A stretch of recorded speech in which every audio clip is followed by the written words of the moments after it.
Radhe Radhe everyone. तो दोस्तों ये वीडियो बहुत ज़्यादा इंटरेस्टिंग होगा क्योंकि इस वीडियो में हम एक ऐसे इंटरेस्टिंग आइडिया एंड स्टॉक को डिस्कस करने वाले जिसके बारे में आप में से बहुत सारे लोगों को पहली बार पता चलने वाला है। देखिए, सबसे पहले तो मैं आपको कुछ रीज़न गिनवा देता हूँ कि क्यों हम इस स्टॉक या कंपनी के ऊपर बात करें। क्योंकि ये जो कंपनी है जिस बिजनेस में काम करता है वो काफ़ी इंटरेस्टिंग है एंड अंडर पेनिट्रेटेड है। मतलब बाहर के देशों में देखेंगे तो ये वाले बिजनेस में एंड ये वाला जो सर्विस है इधर पे पेनिट्रेशन बहुत ज़्यादा है, इंडिया में बहुत ही कम है। दूसरा, इस टाइम पे एक शिफ्ट चल रहा है क्योंकि रेगुलेशन काफ़ी है गवर्नमेंट का, तो अनऑर्गेनाइज सेक्टर से ऑर्गेनाइज्ड सेक्टर की तरफ एक शिफ्ट चल रहा है जिससे इस कंपनी को फ़ायदा मिलेगा। एंड ये सर्विसेज के अंदर वन ऑफ द फास्ट यही कंपनी है जो जिन्होंने ये काम शुरू किया था, तो वहाँ पे भी एक फास्ट मूवर एडवांटेज इसके पास है। ऊपर से जो सर्विस ये कंपनी प्रोवाइड करता है वो बाहर के कंपैरिजन में 1/5 प्राइस उसका होता है, मतलब दाम काफ़ी कम है, तो इंटरनेशनल लोग भी आके ये सर्विस लेते हैं इंडिया में। ओके, तो कौन सा ये सेक्टर है वो सारा कुछ हम डिस्कस करेंगे। कंपनी इस टाइम में बहुत ही अर्ली स्टेज में है, साथ ही साथ स्मार्ट इन्वेस्टर का इन्वेस्टमेंट आपको दिखेगा शेयर होल्डिंग पैटर्न में, जो मैं आपको दिखाऊंगा आगे एक एक करके। बट उससे पहले दोस्तों, मुझे नहीं पता कि ये वीडियो कितना लंबा होने वाला है, बट इतना पता है कि इस कंपनी के बारे में एंड एक बहुत ही इंटरेस्टिंग स्मॉल कैप कंपनी के बारे में काफ़ी ज़्यादा आइडिया आपको मिलने वाला है एंड इस कंपनी को आप अपने वॉच लिस्ट में ऐड करके रख सकते हो। तो चलिए दोस्तों, फटाफट वीडियो को शुरू करते हैं। देखिए, अभी ना हम एक एक करके जो पॉइंट से पहले उसको क्लियर करेंगे। सबसे पहले सेक्टर, तो हम इस वीडियो में हेल्थ केयर सेक्टर से एक कंपनी के ऊपर बात करेंगे। अभी पहला क्वेश्चन ये आ सकता है कि वाई हेल्थ केयर सेक्टर, क्योंकि ये जो सेक्टर है ना अभी टेलविंड के थ्रू चल रहा है। क्योंकि अगर आप इस सेक्टर के बड़े बड़े कंपनीज देखेंगे जैसे कि Apollo hospital, max health care, Fortis, Aster DM, Narayana, global health, तो बहुत सारे कंपनीज है। इन सारे कंपनी का अगर आप लास्ट 3 महीने का रिटर्न देखेंगे तो सबने पॉजिटिव रिटर्न प्रोवाइड किया, अच्छे अच्छे रिटर्न्स इन लोगों ने प्रोवाइड किए हैं। मतलब ये जो सेक्टर के स्टॉक्स है, मतलब सारे ही स्टॉक्स अच्छे कर रहे हैं, मतलब पूरा सेक्टर ही अच्छा कर रहा है, तो सेक्टर के ज़्यादातर कंपनीज भी आगे बढ़िया कर सकते हैं। ठीक है, तो पहले तो हमने ये जान लिया कि कौन से सेक्टर के ऊपर बात होगा एंड वो है हेल्थ केयर सेक्टर। अभी दोस्तों दिखाते आपको कंपनी का नाम। तो इस वीडियो में हम जिनके ऊपर बात करेंगे इसका नाम है Gaudium IVF and women health limited. इस कंपनी के बारे में इससे पहले कितने सारे लोगों को पता था कमेंट करके बताना, एंड जिन लोगों को नहीं पता था खुशी खुशी लिखना कि नो मेरे को नहीं पता था। तो ऐसे ही मेरे को और जानने को मिलेगा कि हाँ लोगों को पता नहीं है, तो ऐसे और इंटरेस्टिंग बिजनेसेस को कवर करना चाहिए। क्योंकि ये जो एक वीडियो हम बनाते हैं ना, पहले उसको पढ़ते हैं, स्टडी करते, काफ़ी घंटों का रिसर्च जाता है, उसके बाद जाके एक वीडियो आपके सामने हम ला पाते। अदरवाइज न्यूज़ एंड अपडेट अगर पोस्ट करना है तो वो तो मिनटों का काम है एंड वैसे ही पोस्ट कर सकते हैं। तो आई होप कि आप लोगों को वीडियो अच्छा लगेगा। अभी वीडियो को लाइक करने की ज़रूरत नहीं है, अगर कंटेंट अच्छा लगे तो ही आप लाइक कीजिएगा। ओके, अभी जैसे कि दोस्तों नाम में ही लिखा है IVF, तो बहुत सारे लोगों ने समझ लिया है कि क्या सर्विस ये कंपनी प्रोवाइड करता है। तो बेसिकली दोस्तों जो इन विट्रो फर्टिलाइजेशन है तो वहाँ पे ये कंपनी कामकाज करता है, यानी कि सिंपल सरल भाषा में अगर कहा जाए तो जिन लोगों को, जिन पति पत्नियों को बच्चा होने में दिक्कत होता है तो वहाँ पे ये कंपनी ट्रीटमेंट प्रोवाइड करता है, सिंपल भाषा में। ओके, ठीक है। एंड अभी ये जो सेक्टर है इंटरेस्टिंग क्यों है, क्योंकि अभी हेल्थ रीजंस के चलते लोगों का बच्चा नहीं हो रहा है, या आप बोल सकते हो लेट मैरिजेस के चलते ऐसा हो रहा है। ऐसे और भी रीजंस है, वीडियो में हम आगे जानेंगे, बट ये कुछ रीज़न है जो कि इस इंडस्ट्री को और ज़्यादा बड़ा बनाने वाले हैं आगे जाके। अभी पहले तो हम ये जान लेते कि वाई दिस सेक्टर, क्योंकि हॉस्पिटल सेक्टर में काफ़ी सारे ट्रीटमेंट प्रोवाइड किया जाता है। ठीक है, मल्टी स्पेशलिटी हॉस्पिटल है, कुछ आपको चिल्ड्रन केयर हॉस्पिटल मिल जाएगा। वाई IVF ये सेक्टर इतना इंटरेस्टिंग क्यों है, क्योंकि दोस्तों सबसे पहले तो अगर ये पूरा मार्केट को आप स्टडी करेंगे तो आपको पता चलेगा कि ये पूरा इंडस्ट्री 13.1% के CAGR से ग्रो करने वाला है 2024 से 2034 तक। ठीक है, अभी 13% इंडस्ट्री ग्रो करेगा तो इंडस्ट्री के जो अच्छे प्लेयर्स हैं वो और ज़्यादा तेज़ी से ग्रो कर सकते हैं, राइट। तो इंडस्ट्री में 13% ग्रोथ आना बड़ी बात है। जैसे हम केबल्स एंड वेयर सेक्टर की बात क्यों कर रहे थे पहले, जब पॉलीकैब KEI का जो स्टॉक हमने जब निवेश किया था, एकदम नया नया था, तो निवेश करने के पीछे एक रीज़न ये था कि वो कंपनीज का वैल्यूएशन तो ठीक है बट इंडस्ट्री लेवल पे ग्रोथ आ रहा था डबल डिजिट में। तो क्योंकि पूरा इंडस्ट्री ग्रो कर रहा था, अच्छे वाले कंपनीज और तेज़ी से ग्रो करेंगे। कुछ वैसे ही हुआ पॉलीकैब KEI में, उसके बाद कितना पैसा बना करके दिया वो हम सबको पता है। सिमिलरली ये भी जो इंडस्ट्री है वो डबल डिजिट में ग्रो करने वाला है। 13.1% का जो CAGR ग्रोथ है इधर पे एक्सपेक्टेड है। ग्लोबली अगर बात करें तो 7% CAGR, इंडिया में थोड़ा ग्रोथ ज़्यादा तेज़ी से आएगा 13%। एंड इंडिया का मार्केट शेयर भी इंक्रीज करने वाला है ग्लोबल IVF मार्केट के अंदर। अभी 4.8% का मार्केट शेयर है, जो आगे जाके बढ़ के हो जाएगा 8.3% मार्केट शेयर। बहुत इंटरेस्टिंग। उसके बाद नेक्स्ट पॉइंट क्या है, इधर पे ना एक सिग्निफिकेंट अंडर पेनिट्रेशन आपको दिखेगा। जैसे मैंने आपको बताया ना, ह्यूज गैप है। मतलब लोगों को, कितने लोगों को ट्रीटमेंट की ज़रूरत है इस टाइम पे? 27.5 मिलियन, मतलब 2.7 करोड़ लोगों को ट्रीटमेंट की ज़रूरत है। बट एनुअली कितने लोग IVF साइकिल्स के थ्रू जाते? ओनली 3 लैक्स। आप सोच कर देखिए, ज़रूरत है 2 करोड़ 70 लाख लोगों को, एंड ओनली 3 लाख लोग सालाना इस साइकिल के थ्रू जा रहे हैं। मतलब बहुत बड़ा ह्यूज गैप है and indicates less than 2% penetration addressable demand. तो पेनिट्रेशन कितना कम है वो आप देख सकते हो। 50 लोगों को अगर ज़रूरत है इस ट्रीटमेंट का, तो 50 में से ओनली एक कपिल जो है ये ट्रीटमेंट का लाभ उठाता है। मतलब अभी भी एक बहुत बड़ा गैप है इस इंडस्ट्री में।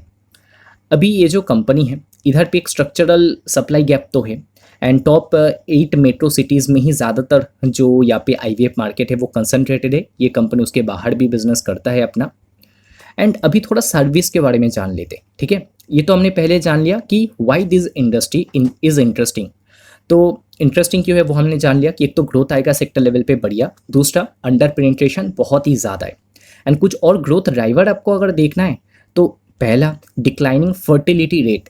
अभी फर्टिलिटी रेट क्यों डिक्रीज हो रहा है वो आप देख सकते हो।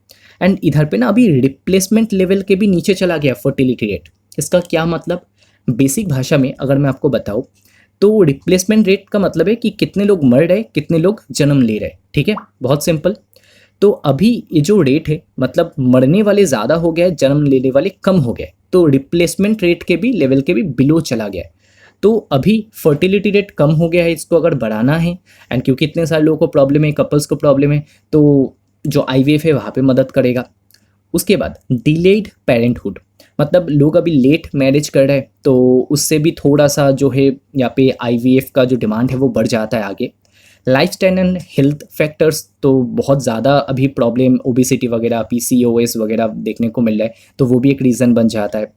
Then improving awareness and acceptance. पहले क्या होता था कि पहले कोई इसके ऊपर ज़्यादा चर्चा नहीं करता था, बात नहीं करता था, एंड बेसिकली हस्बैंड लोग ज़्यादातर ट्रीटमेंट नहीं लेते थे, ठीक है, क्योंकि समाज क्या बोलेगा ऐसा सोचा जाता था। बट अभी धीरे धीरे करके लोग भी एडवांस हो रहे हैं एंड ये ट्रीटमेंट को वो ले रहे हैं, ठीक है।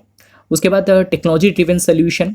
एंड टेक्नोलॉजी ड्रिवन सोल्यूशन से क्या होता है कि आपका जो सक्सेस रेट है वो और ज़्यादा बढ़ जाता है, एंड इस कंपनी का इंडस्ट्री लेवल पे बेस्ट आपको दिखेगा। देन मेडिकल टूरिज्म एडवांटेज, क्योंकि ये जो कंपनी है जो सर्विस प्रोवाइड करता है IVF का, उसका कॉस्ट बाकी बाहर के देशों से 70 से 80% कम दाम पे दिखेगा। बाहर के देश अगर मान लो कि इसको 10 लाख पे प्रोवाइड कर रहा है, तो ये कंपनी 2 लाख पे प्रोवाइड करेगा। तो इससे इनको फ़ायदा मिलता है, मेडिकल टूरिज्म के चलते भी इनको काफ़ी बेनिफिट मिलेगा, ठीक है। बाहर से ये पेशेंट आ रहा है, 30+ कंट्री को ऑलरेडी सर्व कर चुका है ये कंपनी। एंड उसके बाद रेगुलेटरी टेलविंड, जैसे मैंने आपको बताया कि जो एक्ट है, ठीक है, तो जो गवर्नमेंट का नियम है सैरोगेसी के रिलेटेड, तो वो भी बहुत ज़्यादा फायदा देगा ऐसे जो ऑर्गेनाइज्ड कंपनीज है उनको, ठीक है। तो अभी एक मार्केट शेयर शिफ्ट चल रहा है अनऑर्गेनाइज्ड टू ऑर्गेनाइज्ड, ओके। अभी पूरी तरीके से सबसे पहले हमने इंडस्ट्री या जो ग्रोथ लीवर्स है उनके बारे में जान लिया। अभी कंपनी के बारे में अगर थोड़ा सा जाने तो ये कंपनी क्या सर्विस या सोल्यूशन प्रोवाइड करता है? एडवांस IVF ट्रीटमेंट, मेन जो मेल इनफर्टिलिटी का प्रॉब्लम है वो कंपनी जो है वो प्रोवाइड करता है उस सॉल्यूशन को। देन एग फ्रीजिंग का काम करता है। उसके अलावा जो यहाँ पे गाइनोलॉजिस्ट है तो उनका कंसल्टेशन प्रोवाइड करता है। एम्ब्रायो फ्रीजिंग का काम करता है, ठीक है। तो इनफर्टिलिटी जो सर्जरी से वो कंपनी प्रोवाइड करता है। तो सारा IVF के रिलेटेड सारा सर्विस ये कंपनी प्रोवाइड करता है, ओके। अभी ये कंपनी को शुरू किसने किया? इस कंपनी को शुरू किया है डॉक्टर मनिका खन्ना ने, ओके। ये पहले 2009 से 2017 तक इन्होंने डॉक्टरी की, उसके बाद इन्होंने ये बिजनेस में एंटर किया क्योंकि इनको दिखा कि हाँ ये जगह में ना नीड है, ये जो IVF के रिलेटेड ट्रीटमेंट है वो उतना आसानी से मिलता नहीं, तो नीड है, एंड ये गैप को देख के उन्होंने बिजनेस शुरू किया। तो करेंटली सक्सेस रेट अगर देखेंगे तो फर्स्ट अटेम्प्ट के अंदर 58% है, जो इंडस्ट्री लेवल से काफ़ी अच्छा है। एंड उसके बाद अगर आप मल्टीपल अटेम्प्ट्स, मतलब सेकेंड अटेम्प्ट में 80% एंड थर्ड अटेम्प्ट में 85% जो है वो ये सक्सेस हो जाते हैं। मतलब 10 लोग आएंगे तो 8.5 लोग जो है वो बच्चा लेकर ही जाएंगे। तो इतना इनका सक्सेस रेट है, जो कि काफ़ी अच्छा है। एंड एवरेज रेवेन्यू पर पेशेंट जो है इनका वो है 2,97,998, ऑलमोस्ट 3 लाख के आसपास आप कह सकते हो। ये एक क्लाइंट से, एक पेशेंट से ये चार्ज करते हैं। एक क्वेश्चन पूछा गया कि बाकी कुछ ऐसे भी लोग हैं जो सर्विसेज प्रोवाइड करते हैं 70-80 हज़ार में, बट आप इतना महंगा प्रोवाइड करते हो पैकेज 2 लाख के आसपास, ऐसा क्यों? तो उसके बारे में इन्होंने क्या बोला मैनेजमेंट ने, उसका आंसर भी हम जानेंगे। एक बार ये भी आपके लिए जानना इंपॉर्टेंट है, कंपनी के पास करेंटली 7 हब्स है एंड 28 स्पोक्स है। Hub and spoke model company follow करता है। 9 स्टेट में करेंटली प्रेजेंट है, बट ये जो 7 हब्स आप देख पा रहे हो ना, ये बहुत जल्द 17 मतलब 17 हो जाएगा, क्योंकि कंपनी इस टाइम में काफ़ी तेजी से एक्सपांशन भी कर रहा है। आईपीओ के चलते जो पैसा इनको मिला है उसको एक्सपांशन में कंपनी यूज़ करने वाला है। थोड़ा सा और नीचे आ जाए हम, तो इधर पे भी कुछ इंपॉर्टेंट चीज़ें इन्होंने बताया गया। देखिए, जैसे मैंने आपको बताया ना कि इंडिया में one of the first company है, तो आईवीएफ कैटेगरी के अंदर इंडिया का पहला लिस्टेड कंपनी है स्टॉक मार्केट में। Then India's number 1 IVF clinic ranking as per the health survey conducted by Times of India. India's first company IVF company to receive the European quality award, बहुत अच्छी बात है। And India's first IVF chain to introduce artificial intelligence, and ये बहुत ज़्यादा मदद इनको करते हैं, ये जो आर्टिफिशियल इंटेलिजेंस को इन्होंने ऐड किया है। देखिए, 2 एआई पावर्ड स्पम सिलेक्शन के लिए इनके पास सिड है एंड एरिका इनके पास है। एंड एरिका क्या करता है? एरिका बेसिकली जो एम्प्लॉयज़ है अच्छे वाले उनको पिक करता है। तो ये 2 एआई टूल का यूज़ करते हुए इन्होंने अपना सक्सेस रेट को बहुत ज़्यादा बेहतर कर लिया। 50% इनका जो कस्टमर है वो डिजिटल मार्केटिंग के थ्रू आता है एंड 30% इनका वर्ड ऑफ माउथ के थ्रू आता है। ये काफ़ी अच्छा नंबर है। उसके बाद पब्लिक रिलेशन से 10% एंड जो ब्रांड बिल्डिंग एक्टिविटी है वहाँ से 10% जो क्लाइंट है इनका आता है। तो करेंटली ये जो कंपनी है बहुत जल्द दिल्ली एनसीआर में 2 जो अपना हब है वो ओपन करने वाला है। नागपुर में एक इनका हब लॉन्च होने वाला है बहुत जल्द 2027 में। एंड 2027 में टोटल 10 होगा, 10 में से 3 बहुत जल्द आने वाले, कमिंग मंथ्स में आने वाले हैं। एंड 2028 में 8 न्यू सेंटर खुलेगा। 2029 में कंपनी एक नया जो सेंटर है वो ओपन करने वाला है। मतलब ऐसा नहीं कि बैठा हुआ है कंपनी इस टाइम में जो एक्सपांशन है उसमें बिजी है, एक्सपांशन कंटिन्यूसली कर रहा है। तो ये सारा डिटेल्स हमारे लिए या एक इन्वेस्टर के लिए जानना बहुत ज़्यादा ज़रूरी है। अभी बिजनेस को तो हम जान लिया, ग्रोथ अपॉर्चुनिटी को जान लिया, अभी थोड़े से बेसिक डिटेल्स भी हम जान लेते हैं। मार्केट कैप आज के दिन इस कंपनी का है 905 करोड़, मतलब एक छोटा small cap company. Small cap का इसको माइक्रो कैप कंपनी भी आप बोल सकते हो।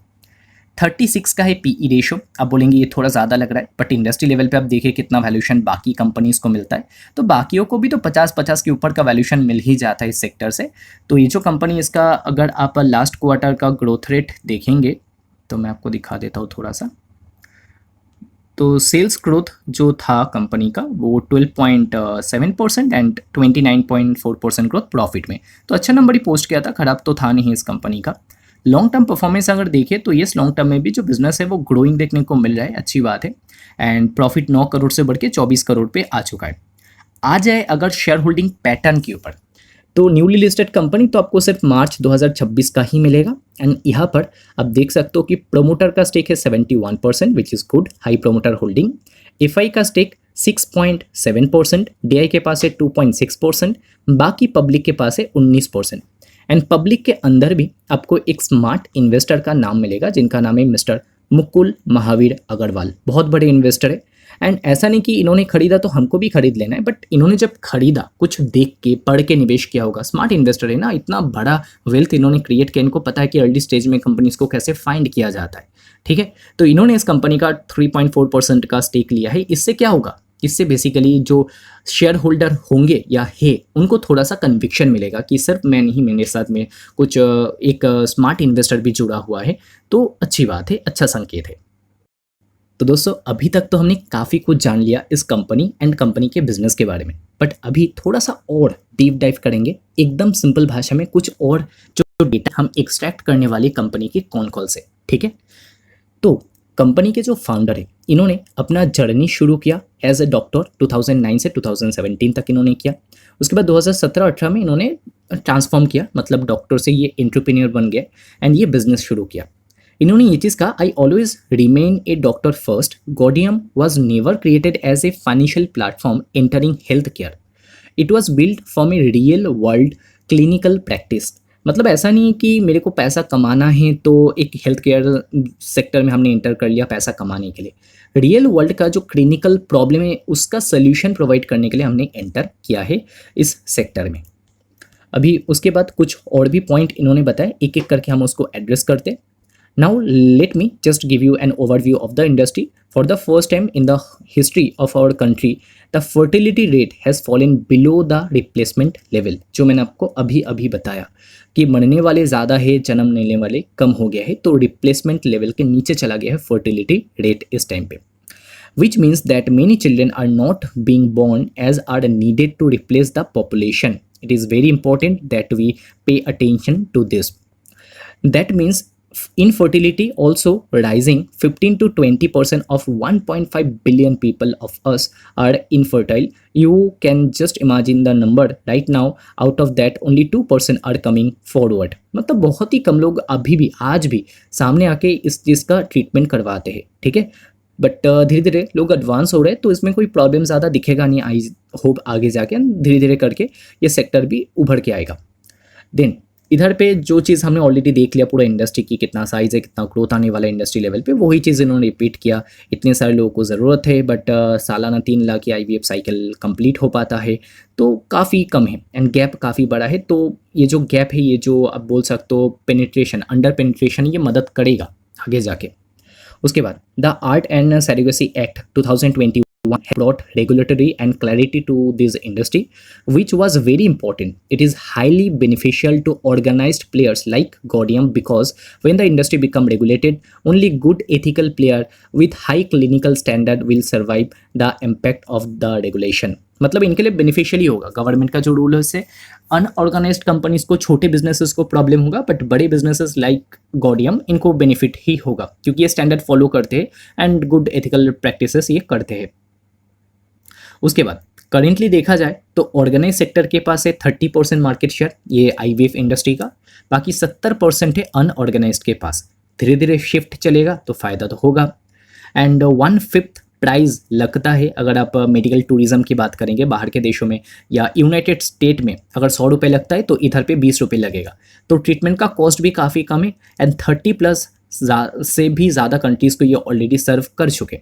इन्होंने ये चीज़ भी कहा, an international patient doesn't just turn up to your doorstep and they do a lot of research before they came and we are happy that we are serving more than 30 countries here. मतलब ऐसे ही तो आएंगे नहीं international client, वो काफ़ी ज़्यादा search करेंगे, research करेंगे क्योंकि बहुत ज़्यादा खर्चा उनका भी होता है। तो वैसे ही वो यहाँ पे खर्चा नहीं कर देंगे, बहुत रिसर्च करके ही आते हैं एंड जब गॉडियम के पास आते हैं तो इसे पता चलता है कि गॉडियम का जो सर्विस लेवल है वो कितना अच्छा है। उसके अलावा यहाँ पे जो AI टूल्स इनका सीड एंड एरिका, इनके बारे में तो ऑलरेडी हमने जान लिया।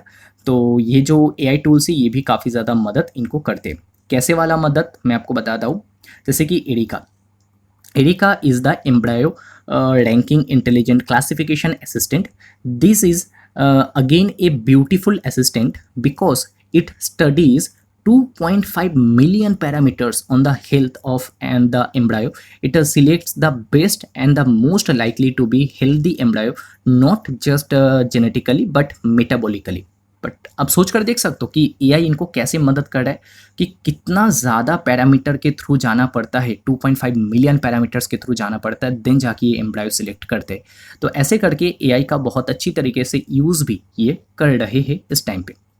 तो करेंटली 19 जो न्यू IVF हब्स है इनका आने वाला है, बहुत जल्द साउथ दिल्ली में भी आ जाएगा, इनागोरेट करने वाली इन कमिंग मंथ्स। नागपुर में आने वाला है, गुड़गांव में आने वाला है, तो काफ़ी अच्छी बात है। एंड उसके अलावा जैसे मैंने आपको बताया कि 10 2027 में एंड 8 2028 में एंड एक आने वाला है 2029 में, मतलब एक्सपांशन करे जिससे फ्यूचर ग्रोथ जो है इनका प्रोटेक्ट हो पाए एंड फ्यूचर ग्रोथ आ पाए। उसके बाद एक एनालिस्ट ने सिंपल क्वेश्चन पूछा कि बाकी लोग तो देखिए 60-70 हज़ार में कर देते, तो आप इतना पैसा क्यों लेते हो? तो इन्होंने कहा दैट यस, एक्सीलेंट क्वेश्चन। तो इन्होंने कहा so basically the base price of Gaudium for a cycle is 2 lakhs. And why we do not dilute this? You must have seen some small time mushroom clinics putting ads behind an auto saying get treatment for 60,000 or 70,000. But what is important is that we are creating human life. So it's not a fridge or a television. So we can't mess with life. So keeping the basic standards so that the baby we create is healthy, we have to keep a base price of 2 lakhs. तो इन्होंने सही कहा कि ऐसे ही हम कुछ treatment सस्ते दाम के चक्कर में प्रोवाइड तो कर नहीं सकते, बट स्टिल अगर आप बाकी देशों से कंपेयर करेंगे तो काफ़ी कमी है इंडिया के अंदर, ठीक है। कुछ लोगों को ज़्यादा लग सकता है 2 लाख, बट हाँ ये ट्रीटमेंट का कॉस्ट है। एंड ये कॉस्ट ये पहले ही ले लेते या इंस्टॉलमेंट में इनको प्रोवाइड करना होता है। EMI का भी ऑप्शन इन्होंने रखा है। HDFC बैंक के साथ इन्होंने पार्टनरशिप कर रखा है होल इंडिया में, पैन इंडिया में। उसके बाद करंटली इनके पास 7 हब्स है एंड 28 स्पोक्स है एंड आगे जाके ये 17 हो जाएंगे बहुत ही जल्द। तो अच्छी बात है, यही साल मतलब 2027 फाइनेंशियल ईयर में 7 से 17 हब इनके पास हो जाएंगे। अभी दोस्तों थोड़ा सा ग्रोथ पार्ट में आते हैं कि आगे कितना ग्रोथ लाने वाले। तो इन्होंने कहा but we still see that even if we put very practical estimation on them opening, becoming operational and getting patient footfall, I would say that we are very confident that we will be able to maintain the high growth both in terms of profit and revenue as we have done historically, because our principle of being asset light will remain the same. And so we are very confident that we will achieve this growth. This मतलब पहले जैसा growth इन्होंने लाया है वैसा ही growth ये लाने की बात करें आगे भी। एग्जैक्टली बॉल पार्क कोई नंबर नहीं बताया, 10%, 20%, 30%, इन्होंने इतना ही बोला है क्योंकि पूरा जो कॉनकॉल मैंने पढ़ा एंड पढ़ने के बाद यही अपडेट मेरे को मिला कि जो हिस्टोरिकली हमने ग्रोथ लाया था वैसा ही ग्रोथ आगे कंटिन्यू करने वाले हैं। अभी एक क्वेश्चन आता है कि हिस्टोरिकली कैसा ग्रोथ दिखा है, चलिए एक बार उसके ऊपर भी बात कर लेते हैं। उसके लिए हम आ चुके हैं स्क्रीनर के ऊपर एंड इधर पे अगर मैं आपको दिखाऊँ profit and loss statement and sales growth इधर पे देखे तो 2023 में 21%, 2024 में सिंगल डिजिट ग्रोथ था 8%, बट उसके बाद 2 साल 47 एंड 47% ग्रोथ कंपनी ने लाया है। तो वैसा ही अगर सोचे कि एटलीस्ट 30% का भी ग्रोथ कंपनी ला पाए तो वो खराब नहीं होगा एंड उसके लिए कंपनी कैपेक्स कर रहा है। अगर आप बैलेंस शीट देखेंगे तो फिक्स एसेट कंपनी का इंक्रीज हुआ है, तो ये कैपेक्स के थ्रू भी कंपनी को बेनिफिट आगे जाके मिलने वाला है, ठीक है। कुछ और इंपॉर्टेंट पॉइंट लास्ट में हम डिस्कस कर लेते हैं। एक एनालिस्ट ने क्वेश्चन पूछा कि अगर आपका कॉस्ट इतना कम है तो है टोटल रेवेन्यू से कितना रेवेन्यू आपका बाहर के देशों से आ रहा है। तो मेडिकल टूरिज्म में इनका रेवेन्यू कंट्रीब्यूशन है 25 से 30%, मतलब 100 रुपये अगर कंपनी बना रहा है ये बिजनेस में तो उसमें से 25 या 30 रुपये बाहर के पेशेंट के थ्रू आ रहा है, ठीक है। तो ये नंबर अच्छा ही है, बाहर से लोग आ रहे हैं, काफ़ी पता चलता है। देख लेते हैं और क्या इंपॉर्टेंट पॉइंट है। तो इधर पे नेक्स्ट इंपॉर्टेंट पॉइंट ये है दैट बहुत सारे लोगों का सक्सेस रेट 75 से 76% है, बट आपने कहा कि आपका सक्सेस रेट 58% है, तो उसको लेके मैनेजमेंट ने क्या आंसर दिया। देखिए हमारा सक्सेस रेट 58% है यानी ग्लोबल स्टैंडर्ड के हिसाब से बहुत ही बढ़िया है, क्योंकि ग्लोबली माना जाता है कि अगर 40% का भी नंबर हो, सक्सेस रेट हो, वो अच्छा है। बट हमारा 58% है, वो भी 58% जो ना फर्स्ट अटेम्प्ट में है, सेकेंड अटेम्प्ट में 80% एंड थर्ड अटेम्प्ट में 85%। एक्चुअली में ये नंबर ख़राब नहीं, अच्छा ही दिखेगा अगर आप सारे अटेम्प्ट्स को मिला लेंगे। तो ये काफ़ी अच्छा स्टैंडर्ड है जो कंपनी फॉलो कर रहे हैं। सक्सेस रेट भी कंपनी का काफ़ी बढ़िया, क्योंकि लोग at the end success rate ही देखेंगे अगर सिंपल भाषा में कहा जाए, यानी इनका सक्सेस रेट काफ़ी अच्छा है। इसी के साथ दोस्तों इन्फॉर्मेशन वगैरह ख़त्म हो जाता है एंड ये था दोस्तों overall video Gaudium IVF and women health limited के ऊपर। अभी साइज़ में छोटा है तो अपसाइड डाउन साइड काफ़ी देखने को मिल सकता है, मतलब थोड़ा बाइंग आएगा तो स्टॉक बहुत भाग सकता है, थोड़ा सेलिंग आएगा तो स्टॉक काफ़ी गिर भी सकता है। इस कंपनी को आप अपने वॉच लिस्ट में ऐड करके रख सकते हो। एज ऑफ नाउ ट्रैक कीजिए, देखिए कैसा नंबर कंपनी पोस्ट करते हैं, आगे के क्वार्टर्स में अर्निंग कॉल में कंपनी क्या गाइडेंस आगे के लिए प्रोवाइड करता है। तो ये था दोस्तों ओवरऑल वीडियो गॉडियम IVF के ऊपर एंड ऐसे ही और इंटरेस्टिंग स्टॉक्स को हम आगे एक एक करके कवर करेंगे। बट उससे पहले कमेंट करके बताना कि ये वाला बिजनेस एंड कंपनी आपको कैसा लगा and overall video and content आपको कैसा लगा, कमेंट करके प्लीज़ बताना। थोड़ा सा समय निकाल के आप बताना ज़रूर कमेंट कीजिएगा। अच्छा लगा वीडियो तो अभी आप लाइक कर सकते हो एंड ऐसे ही वीडियोज़ अगर और चाहिए फ्यूचर में तो जस्ट 1 महीने के लिए पहले तो सब्सक्राइब करके देख सकते हो। आई होप कि आप डिसअपॉइंट नहीं होंगे। कुछ एक्स्ट्रा लर्निंग कंटेंट चाहिए तो प्राइवेट लर्निंग ग्रुप टेलीग्राम पे आप ज्वाइन कर सकते हो, जहाँ पे डेली बेसिस पे study report, research fresh report आपको मिलेगा एंड न्यूज़ एंड अपडेट भी टाइमली मिलेगा। कैसे ज्वाइन करना है नहीं पता, या तो कमेंट करके पूछ सकते हो, या तो यूट्यूब कम्युनिटी पोस्ट जाके चेक कर सकते हो, या सबसे अच्छा रहेगा कि मेन टेलीग्राम ग्रुप पहले ज्वाइन कर लीजिए। उस ग्रुप के एकदम ऊपर पिन पोस्ट में भी हमने दे रखा है कि प्राइवेट लर्निंग ग्रुप आप कैसे ज्वाइन कर सकते हो। ठीक है, तो इस वीडियो को यहीं पे एंड करते हैं। वीडियो देखने के लिए बहुत बहुत शुक्रिया। मिलते हैं अगले वीडियो में। राधे राधे।